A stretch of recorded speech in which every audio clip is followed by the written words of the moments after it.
हम लोगों ने महापुरुषों से परामर्श करके लिखा था, आपको केवल 3 दिन का उपवास करना है। आपने 11 दिन का संपूर्ण उपोषण किया। हमने 11 दिन एकभुक्त रहने के लिए कहा था, उन्होंने अन्न का ही त्याग कर दिया। महाभारत में कहा गया है, अनशन यह सबसे बड़ा तप है, अनशन। और उसको उनके जीवन में साकार होते हुए मैंने केवल देखा नहीं, मैं थोड़ा तार्किक हूं।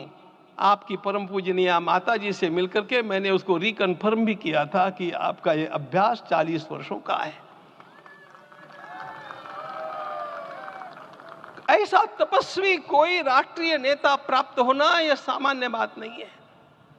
वे इन दिनों में हमने कहा था कि आपको विदेश प्रवास नहीं करना चाहिए, क्योंकि सांसर्गिक दोष भी आते हैं।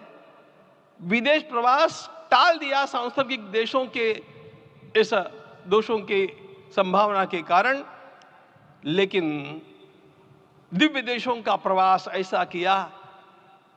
नासिक से आरंभ किया, गुरुवायूर गए, श्रीरंगम गए, रामेश्वरम गए। इन सारे स्थानों पर जाकर के वहां के परमाणुओं को लेकर के और पूरी भारत माता के हर कोनों में जाकर के मानो वे निमंत्रण दे रहे थे कि आइए दिव्य आत्माओं, अयोध्या पधारिए और हमारे राष्ट्र को महान बनाने के लिए आशीर्वाद दीजिए।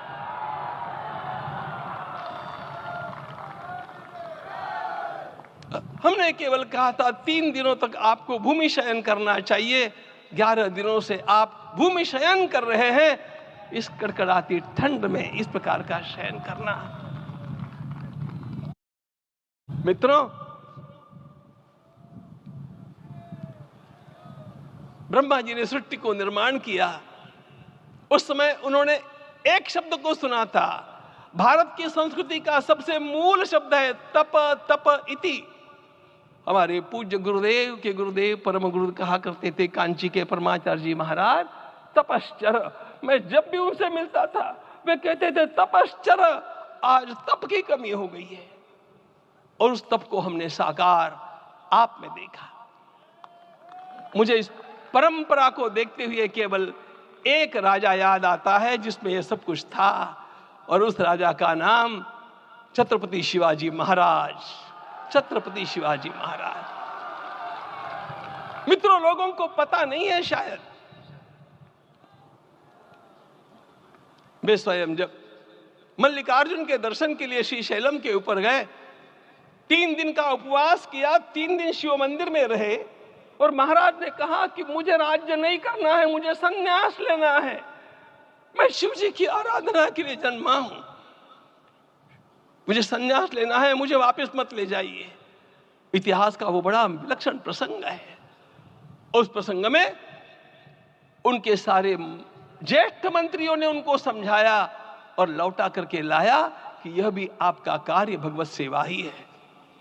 आज हम लोगों को उसी प्रकार के एक महापुरुष ऐसे प्राप्त हुए हैं जिसको भगवती जगदम्बा ने स्वयं हिमालय से लौटा करके भेज दिया कि जाओ भारत माता की सेवा करो। तुम्हें भारत माता की सेवा करनी है। मैं अपने को कभी श्रद्धा रखने के बारे में भावुक नहीं पाता हूं, लेकिन कुछ स्थान ऐसे होते हैं जहां पर आदर के साथ अपना मस्तक अपने आप झुक जाता है।